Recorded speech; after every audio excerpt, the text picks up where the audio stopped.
What if the idea that we are in control of our lives, of our outcomes, and of the world is just a comforting illusion? Because if life was certain, if you could have that ability to know what is going to happen next, then life would not be an adventurous thing.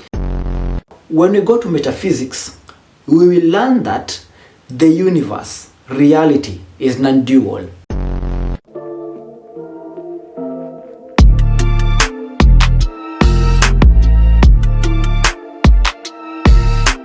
What if the idea that we are in control of our lives, of our outcomes, and of the world is just a comforting illusion? What if there is nothing outside there to actually control? What if control is nothing more than a mere mental construct? In this video, I'll be diving deep into the illusion of control, and you will learn as to why you are supposed to let go instead of trying to control the outcomes or the future that is yet to unfold.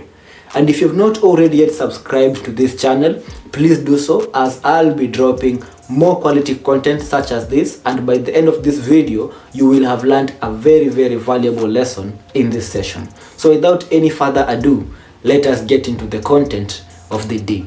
So today we will be diving and we will be dissecting what we call the illusion of control. And what actually is the illusion of control? The illusion of control is whereby we as human beings, we overestimate our influence on events and outcomes. So this means that, for example, we think that we are the center of control or of influence of what unfolds. And this illusion of control is mainly due to the ego. You see, the ego is a false mind-made self. And this false mind-made self wants to be at the center of everything. And the main reason as to why the ego or we believe we have to be in control is because of two main points. And the first point is the need for certainty.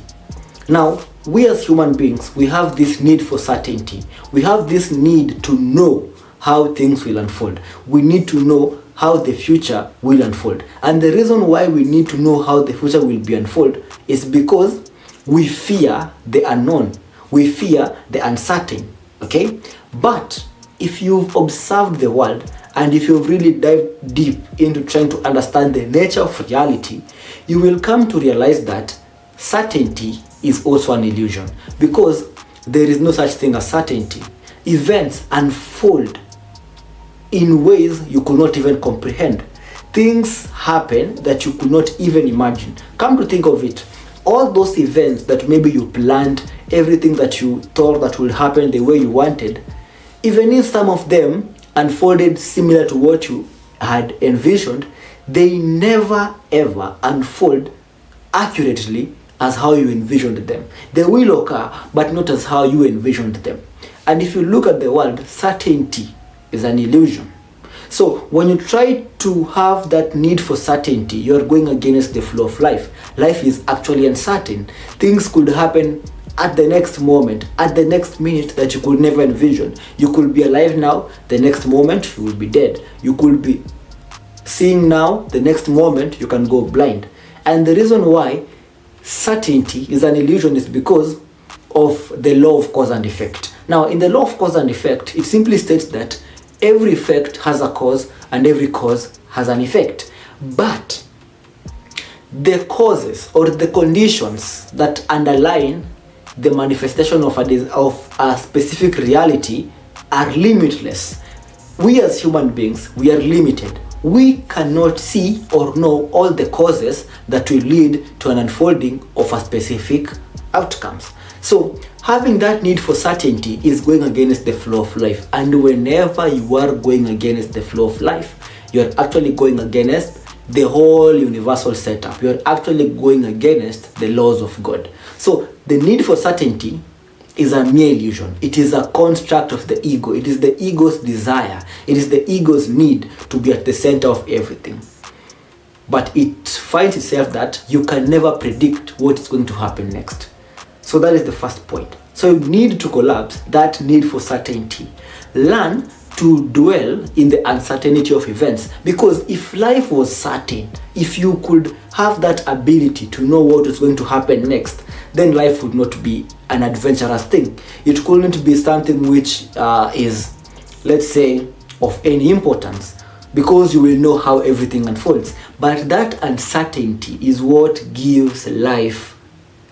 It's what makes life become worth living, because you don't know what's going to happen next. And that is what makes it interesting, okay? And the second reason as to why control is, or why the ego needs to have control, is because it equates control to security. If you are able to depict, or if you can control outcomes, events, people, things, then you will feel some form of security, because you know you have some power over outcomes, over events, over people, over things. And this means security comes in the way that you can influence things which you have control or power over. But is control really a thing? Let's dive deep on the metaphysical aspect of control. Now, when we go to metaphysics, we will learn that the universe, reality, is non-dual. There is no such thing as duality. So let me try to elaborate if maybe you are new into metaphysics. So metaphysics is actually a branch of philosophy that deals with the nature of reality, with consciousness, with being, with causality, and matters of such. That is what we call metaphysics, okay? Now, in metaphysics, we have many concepts, such as time, space, and the rest. But we also have this concept of non-duality. So duality simply means that we have, or things manifest in polar opposites. So for example, we have night, we have day, we have good, we have bad, yeah? We have light, we have darkness. That is what we call duality or polarity, meaning that everything in this universe manifests in polar opposites. That is what we call duality. But in metaphysics, we realize that there is no such thing as duality. Why is it that there is no such thing as duality, or duality is just a mental construct? This is the reason. Now, if you take those polar opposites, or these things which seem as if they're opposing, let's say you take hot and cold, which are polar opposites. Now, you will find that the constituents of what you call hot and the constituents of what you call cold are the same thing. The only difference between hot and cold is just the rate or degree of vibration. So the atoms in an ice are static. They're not moving, they're moving very slowly. And the atoms in what you call vapor, steam, are moving at a very fast point.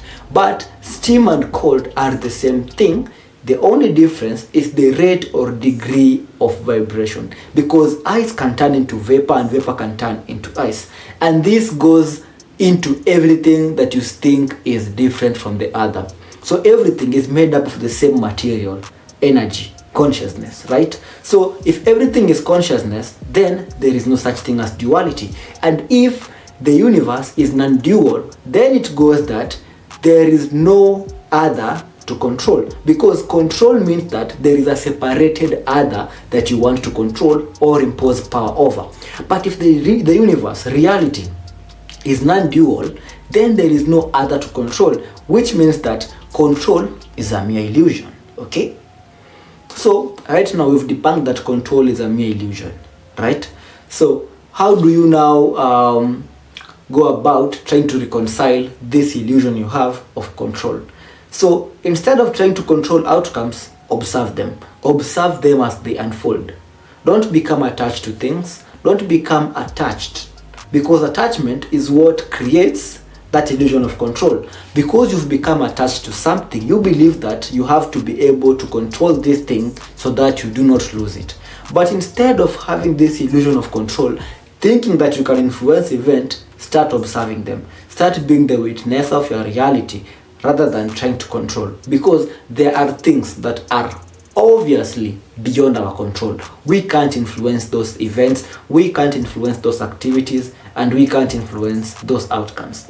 So up until this point, you've learned the fundamental principle about the illusion of control and how it is not the right thing to actually have or uphold in your life. And if you have enjoyed this kind of content or this episode, I do more of this kinds of content. So you can subscribe to this channel, you can share, and you can like this video for the algorithm of the YouTube. And I'll see you guys on the next one. Stay safe, stay blessed, and stay awakened.